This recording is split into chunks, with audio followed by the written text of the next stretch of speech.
MLA Pinnelli ముందస్తు bail రద్దుపై సుప్రీంకోర్టులో విచారణ జరిగింది. ఈవీఎం పగలగొట్టిన ఘటనలో ఈ నెల 6 వరకు పిన్నెల్లిని అరెస్ట్ చేయవద్దన్న హైకోర్టు ఉత్తర్వులు కొట్టివేయాలని శేషగిరిరావు విజ్ఞప్తి చేశారు.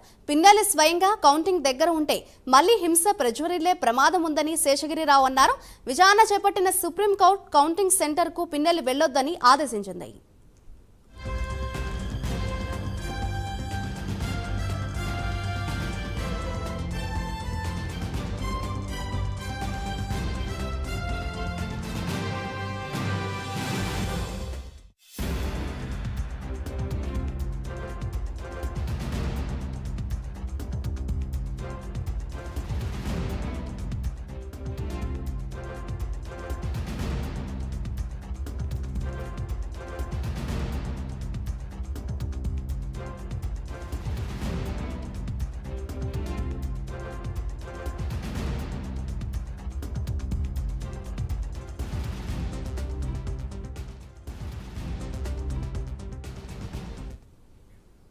వైసీపీ ఎమ్మెల్యే పిన్నెల్లి ముందస్తు బెయిల్ రద్దుపై సుప్రీంకోర్టులో విచారణ జరిగింది. ఇదే అంశంపై మరింత సమాచారాన్ని మా ప్రతినిధి రవికృష్ణ అందిస్తారు.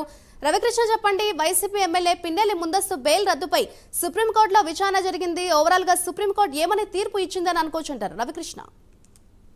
మాదిరి ఏదైతే ఈ పాల్వాయి గేట్ కి సంబంధించి అక్కడ ఈవీఎం ధ్వంసం చేసినట్టు పిన్నెల్లి రామకృష్ణారెడ్డి వీడియోలో కనిపించినటువంటి నేపథ్యంలో దానికి సంబంధించి హైకోర్టు ఆయన అరెస్ట్ చేయాలని చెప్పి అప్పట్లో అయితే ఎలక్షన్ కమిషన్ కూడా ఆదేశించినటువంటి నేపథ్యంలో ఆ తర్వాత ఆయన హైకోర్టుని ఆశ్రయించడం, హైకోర్టు ఇతను దీనికి సంబంధించి అభ్యర్థి కాబట్టి, ఎలక్షన్ కి సంబంధించి ఒక పార్టీ అభ్యర్థి కాబట్టి అతనికి కొంత రిలాక్సేషన్ ఇవ్వటం, మధ్యంతర బెయిల్ కూడా ఇవ్వడం జరిగింది. ఆయన్ని 6వ తేదీన విచారించాలి, అంటే 4వ తేదీన పోలింగ్ కౌంటింగ్ పూర్తవుతుంది. పూర్తయిన తర్వాత 6వ తేదీన ఆయన హైకోర్టులో విచారించాలి అని చెప్పినటువంటి నేపథ్యం.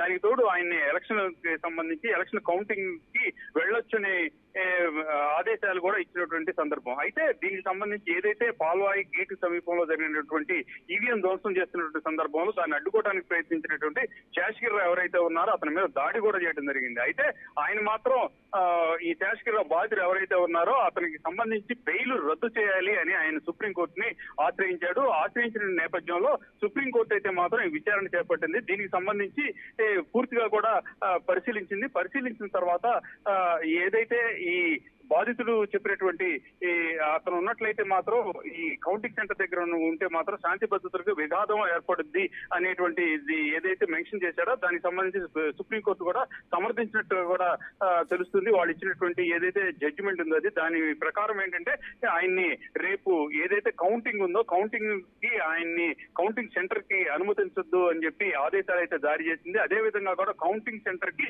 ఏ ప్రాంతంలో కూడా అంటే బయట కూడా ఆయన ఉండకూడదు అనే ఆదేశాలు అయితే జారీ చేసిన నేపథ్యం. అదే విధంగా కూడా హైకోర్టు ఏదైతే మధ్యంతర ఉత్తర్వులు ఇచ్చిందో ఆ ఉత్తర్వులకు సంబంధించి కూడా సుప్రీంకోర్టు తప్పుపట్టింది. ప్రధానంగా కూడా అక్కడ జరిగినటువంటి అంశాలన్నింటినీ కూడా దృష్టిలో పెట్టుకొని దానికి సంబంధించి ఒక మధ్యంతర ఉత్తర్వులు ఇవ్వాల్సిన నేపథ్యంలో కొన్నిటిని దృష్టిలో పెట్టుకొని కేవలం ఒక పార్టీకి సంబంధించిన అభ్యర్థి అనే దాంతో కన్సల్ట్ చేయడం అంత కరెక్ట్ కాదన్నట్లుగా కూడా సుప్రీంకోర్టు భావించింది. ఈ నేపథ్యంలోనే హైకోర్టు కూడా డైరెక్షన్ ఇవ్వడం జరిగింది. ప్రధానంగా కూడా ఏదైతే 6వ తేదీన ఆయన హైకోర్టుకి అటెండ్ అయినటువంటి సందర్భంలో హైకోర్టులో పూర్తిగా కూడా ఆ రోజే దీనికి సంబంధించి ఏదైతే ఈవీఎం ధ్వంసానికి సంబంధించి పూర్తిగా కూడా విచారణ పూర్తి చేయాలని చెప్పి సుప్రీంకోర్టు అయితే ఆదేశించింది. ఈ రేపు జరిగేటువంటి కౌంటింగ్ కి మాత్రం ఆయనకి అనుమతి లేదని మాత్రం తెలియజేసింది. Right, thank you Ravikrishna.